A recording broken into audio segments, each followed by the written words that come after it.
एकपटक यो बडी देखाउनु हेर्नु यस्तो बोडी छ मेरो फेरि हातमा मेरो बोडी देखेर थरै पर्छ नि त अनि त्यही भएर नि त बिहे चाहिँ कहिले गर्दिनी 40 पुगेपछि 40 वर्ष पुगेपछि हैन 35 केजी छु म 40 पुगेपछि म जित्न सक्छु यस्तो छु म फेरि हैन होला हो तपाईभन्दा डुब्लो अरु कोही पनि छ कि डुब्लो पछि फर्स्टमा म नै हो फर्स्ट त तपाई नै हो हजुर जिन्दगीमा के भन्ने विचार गर्नु भएको छ म जिन्दगीमा पुलिस बन्ने सोच छ मेरो पुलिस बन्ने नेपाल प्रहरी हजुर सुनिताको बिहे हुन लाग्छ भन्ने हल्ला छ नि बाहिर हैन झुट होला हो र हैन हजुर ठगेको ढुङ्गा किन बोक्नु भएको त्यस्तै बोकेको हैन नि किन नि किनभने मेरो साथीहरूले भन्छन् सबैजनाले तिम्रो हावाले उड्छ भन्छन् हेर्नु अनि त्यही भएर मैले यो ढुङ्गा बोकेको दर्शकवृन्द तपाईले यति बेला हाइलाइट हेरेर पनि थाहा पाइसक्नु भएको छ संसारभरि दुब्लो पातलोको प्रतिस्पर्धा गराउने हो भने सुनिता भट्टराईले जित्छु भन्नु भएको छ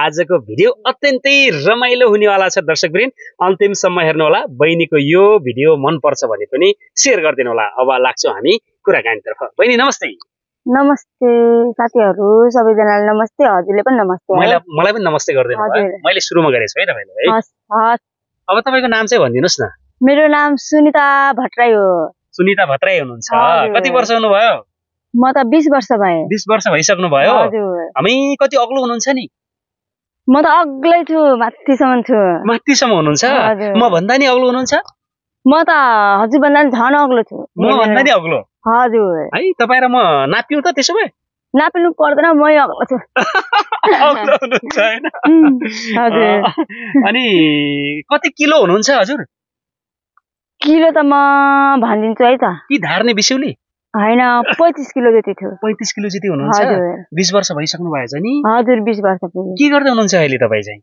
अहिले म घरमा बस्ने अनि घरैसी कामहरु गर्ने अनि त्यस्तै हो र अनि बाबा मम्मी घरमै हुनुहुन्छ ए मेरो बाबा बाहिर हुनुहुन्छ बाहिर कहाँ हुनुहुन्छ नि इन्डिया हुनुहुन्छ अनि मेरो मम्मी फेरि घरमै हुनुहुन्छ यदि बाबाले हेर्दै हुनुहुन्छ भने बाबालाई के भन्ने त अनि अब बाबाले हेरिदिनु होला भन्छु सन्देश दिनु न बाबाले पक्कै पनि भारतबाट हेर्दै हुनुहुन्छ कि तपाईलाई ए सम्झना पठाउनुस् न बाबालाई हेर्नु बाबा मेरो यतातिर इन्टरभ्यु ल्याएको हेरिदिनु होला बाबा राम्रो लाग्छ कि कस्तो लाग्छ भनिदिनु होला बाबा भन्न चाहन्छु बाबाले पक्कै पनि यति बेला हेर्दै हुनुहुन्छ खुसी हुनुभएको छ नि घरमा को हुनुहुन्छ घरमा मेरो हामी त घरमा त सब भनिदिनु परिवार भनिदिनुस् त ल मेरो मम्मी मेरो बाबा मेरो दिदी अनि मेरो भतिजो अनि मेरो हजुरबुवा अनि म अनि मेरो भाइ ए भनेपछि तपाईको बिहे भएको छ कि छैन नि भएको छैन ला बिहे किन नगर्नु भएको त अनि एक तारिक बिहे गर्नुहुन्छ त कहिले गर्दिन नि फेरि अब पछि हुन्छ नि त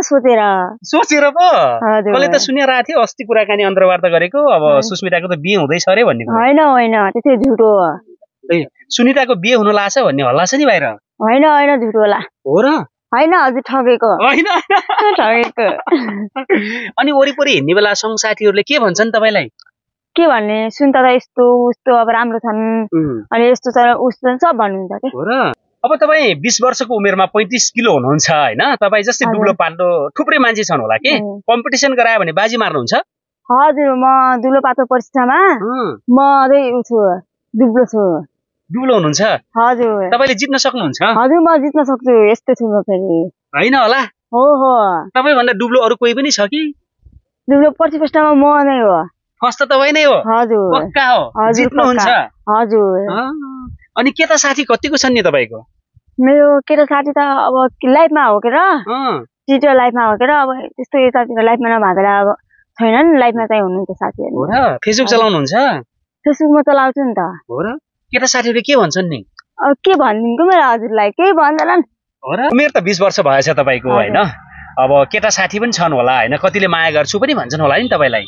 हजुर भन्दैनन् त्यस्तो त माया गर्छु भन्दैनन् हजुर यदि गर्छु भने नि गर्छु भने पनि म केटा साथीहरुलाई म बालै दिदैन भन्छु बालै दिनुहुन्न हजुर किन नि फेरि त्यसरी मेरो बोडी देखेर थरै पर्छ नि त अनि त्यही भएर नि त केटाहरु तपाईको यो बडी स्टिल बडी देखेर ठरै हुन्छ हजुर त्यही भएर एकपटक यो बडी देखाउनु हेर्नु यस्तो बोडी छ मेरो फेरि हातमा त्यही भएर केटाहरु ठरै पर्ने थाहा छैन हजुरलाई तपाईलाई देखेर केटाहरु ठरै हुन्छन् भने हो नि त बिहे त गर्नु पर्ला नि जिन्दगीमा बिहे त गर्ने हो तर अहिले गर्ने होइन। कहिले गर्ने त फेरि? अब सोच्नु पर्छ।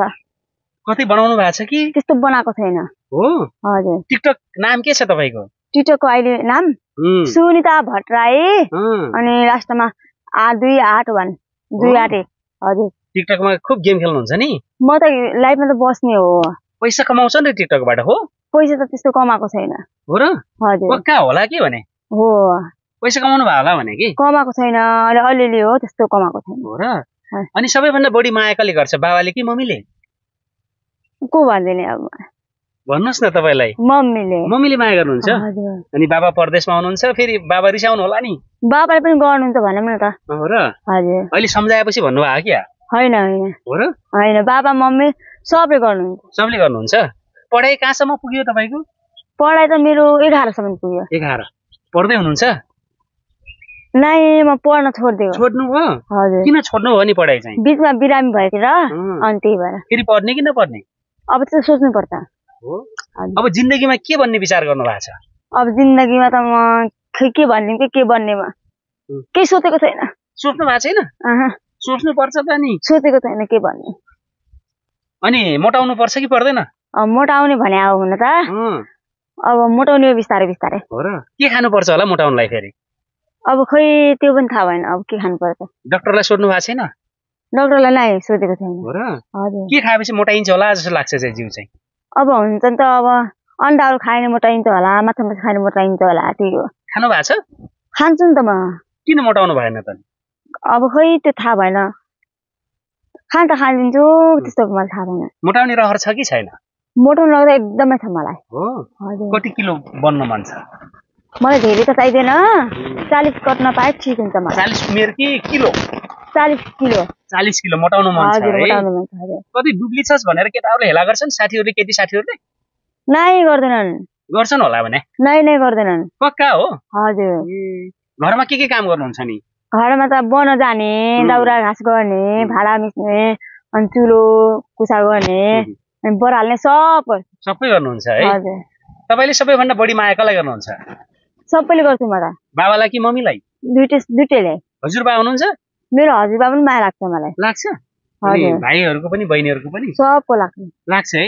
हजुर। यसरी चाहिँ मिडियामा आइराख्नु भएको छ, कुराकानी गर्दै हुनुहुन्छ, टिकटकमा आउनुहुन्छ, घर परिवार फ्यामिलीले के भन्नुहुन्छ? के भन्नु न। सपोर्ट गर्नुहुन्छ कि गाली गर्नुहुन्छ? सपोर्ट त गर्नुहुन्छ। गर्नुहुन्छ? पक्का हो? हजुर। अब के गर्छौँ त हामी? कुराकानी गर्दैछौँ, तपाईँले गीत गाउनु पर्छ रे। गाउन आउँदैन त। गीत त गाउनुहुन्छ भन्छन् नि? होइन होइन, गाउँदैन। एउटा गीत गाउनुहोस् त। नगाउने के आउँदैन। नाच्नुहोस् त्यसो भए। कहाँ नाच्ने हुन्छ फेरि? नाच्नुहुन्छ रे के? खै के गर्ने अब।